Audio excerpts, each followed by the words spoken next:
Në qoftë se një derë thot e shohim në vështirësi, duhet ta ndihmojmë sepse edhe ai është një kafshë që e ka falur i Madhi Zot.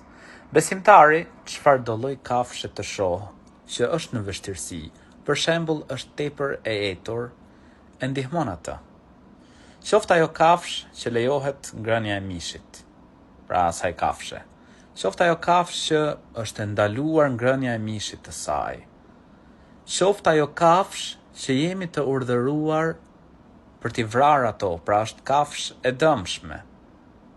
Besimtari nëse e shikon që është në vështirësi, e ndihmon atë, i jep pra për të pirë, për shembull është tepër e etur, i jep për të pirë, sepse Muhamedi alayhis salam çfarë thot në një hadith, kuptimi i hadithit, bamirësia ndaj çdo kafshe që merr frymë është sadaka, është lëmosh.